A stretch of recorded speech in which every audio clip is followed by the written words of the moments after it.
Bapak, terima kasih buat malam hari ini. Engkau hadir di tengah-tengah umat-Mu. Engkau Allah yang memberikan kekuatan dan penghiburan. Engkau Allah yang memberikan pengharapan. Dan malam hari ini Bapak, kami rindu Allah tercurah bagi tempat ini. Bahkan Engkau memberikan kekuatan kepada keluarga almarhum Bapak Sadrak Effendi. Di jiwaku adalah bersamamu.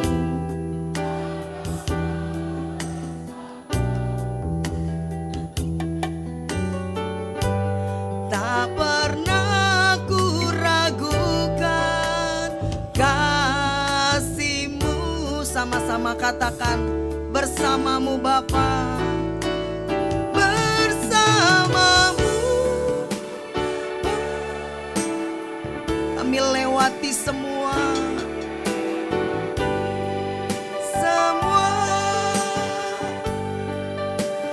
perkenananmu ya, teguhkan hatiku. Engkau yang bersamamu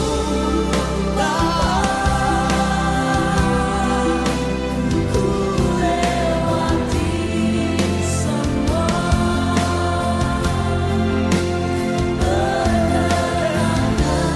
Saya lihat begitu saya sampai di depan dia, persis di depan ranjang dia, itu semua ada nol, saudara. Nol, nol, nol, nol. Dan suster bilang, Bapak sudah tidak ada. Saat itu saya peluk dia, saya katakan, selamat jalan Pak, Tuhan beserta.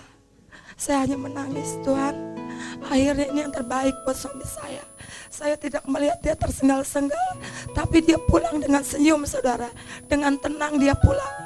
Saya berkata kepada anak-anak saya, telepon Adek, Andreas dan Ika, Papa udah pulang ke rumah Bapak. Dan kita harus rela. Papa udah senang di sana dan dia sudah senang dan kita harus rela, saudara. Beberapa hari sebelumnya, sebelum dia meninggal, kurang lebih 2 minggu, dia selalu menggosok-gosok kaki saya atau menggosok-gosok kepala saya. Dan melihat saya sempat curiga, saudara. Dia pegang saya dan dia memandang saya terus. Saya hanya berpikir, Tuhan, apakah ini tanda-tanda suami saya mau pergi? Tapi saya merasakan dia sehat-sehat aja, saudara. Gak sakit, gak ada apa-apa begitu. Ternyata itu tanda dari dia. Dan saya tanya dia, kenapa kamu pegang tangan saya? Kenapa juga kamu menggosok-gosok kepala saya? Dia jawab, saya kasihan sama kamu, capek kerja, tapi saya sayang sama kamu. Kamu harus sabar ya. Dia bilang gitu. Iya, saya mengerti. Tapi satu hal yang saya diajarkan oleh suami saya adalah dia gak pernah punya rasa sakit hati, saudara. Gak pernah, saudara. Dan kalau saya berasa bicara, aduh sakit hati gitu rasanya, dia selalu bilang gini, sakit hati itu seperti apa sih Rit rasanya? Kok saya gak pernah rasa sakit hati? Aduh Tuhan, saya malu. Suami saya gak pernah punya rasa sakit yang sedemikian rupa. Dan dia tidak pernah marah kepada saya sepanjang nilai perkawinan hidup kami. Bahkan terhitung pakai jari kalau dia marah, saudara. Dia gak pernah marah dan sangat-sangat sabar. Dan moto terakhir dari saya, dia untuk anak-anak saya adalah tetap semangat. Selalu tetap semangat, apapun yang terjadi tetap semangat, gak boleh menyerah, saudara. Dan itu dipegang oleh anak-anak saya sekeluarga.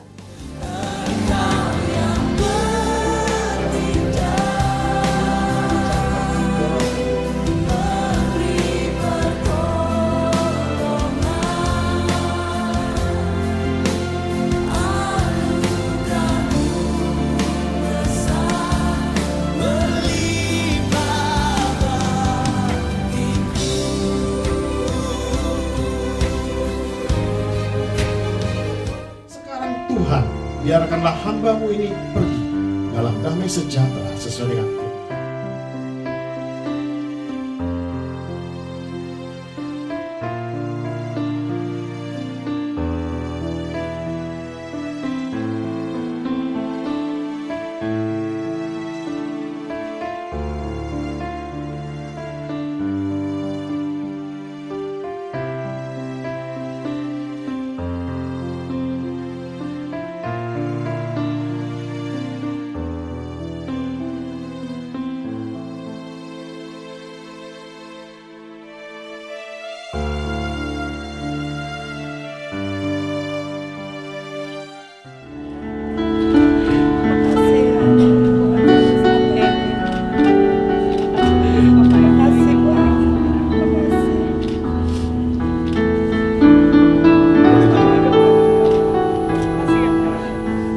Oke, petugas silakan.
Sehubungan dengan meninggalnya almarhum Bapak Pendeta Sadrah Effendi, Gembala Sidang dari GBI Raja Wali.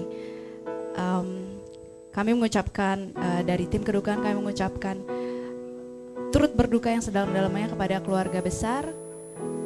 Kita percaya Om Sadrah sudah di tempat yang terbaik bersama Bapak kita di surga. Rancangan indahmu terjadi di hidupku, Bapa yang mengerti segala yang ku perlu. Kasih-Mu sempurna nyata dalam hidupku. Ku bersyukur Bapa, ku bersyukur Tuhan buat kasih setiamu di dalam hidupku.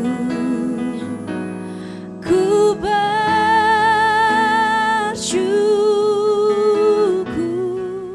ku bersyukur Bapa,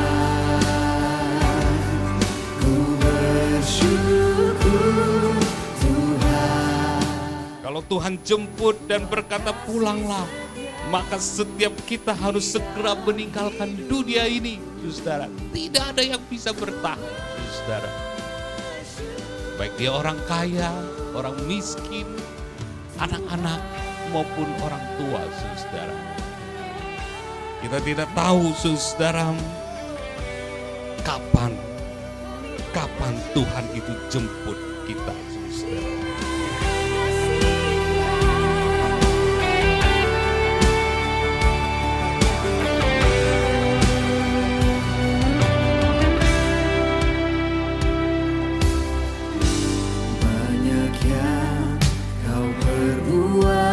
Banyak hal-hal kecil di hidup saya yang saya lalui berdua sama papa. Sering banget kita lunch date, kita bilangnya kayak makan siang berdua, ngobrol, bisa cerita apa aja sama dia. Gitu.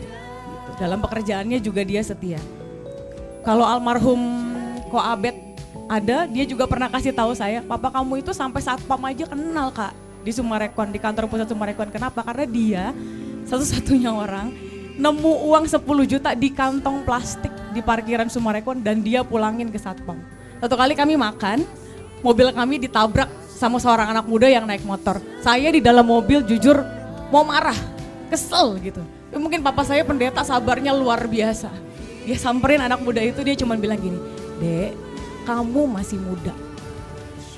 Ya, Om gak marah sama kamu. Kalau nyetir hati-hati.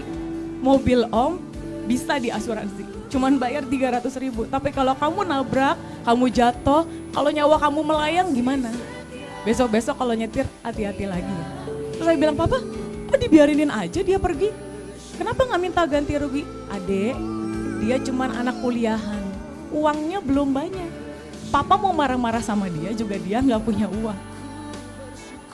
Toh papa ini mobil kantor, dia asuransi, gak bayar apa-apa deh. Udah jangan marah, yuk kita makan.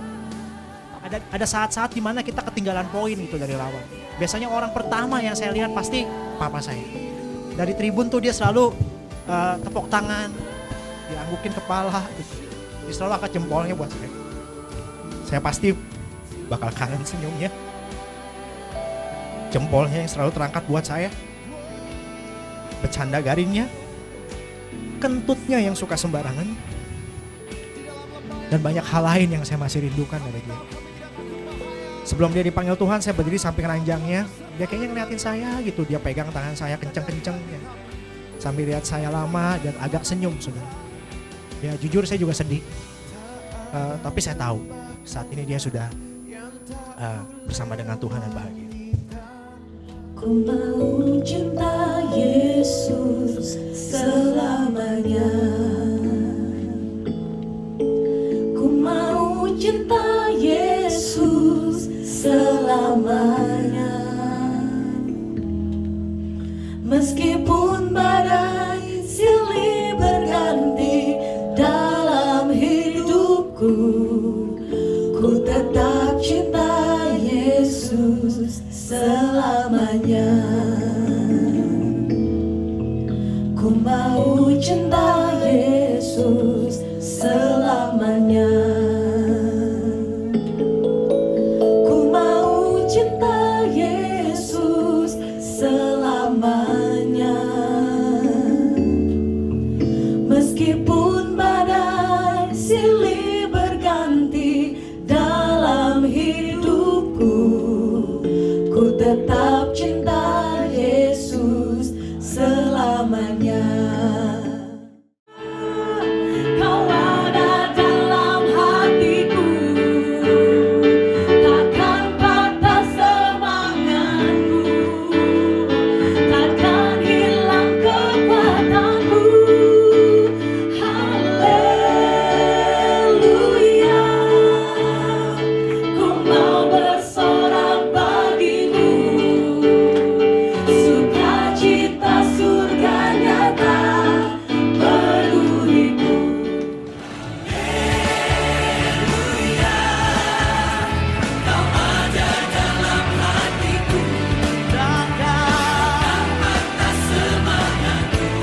Takkan hilang kekuatan. Katakan haleluya.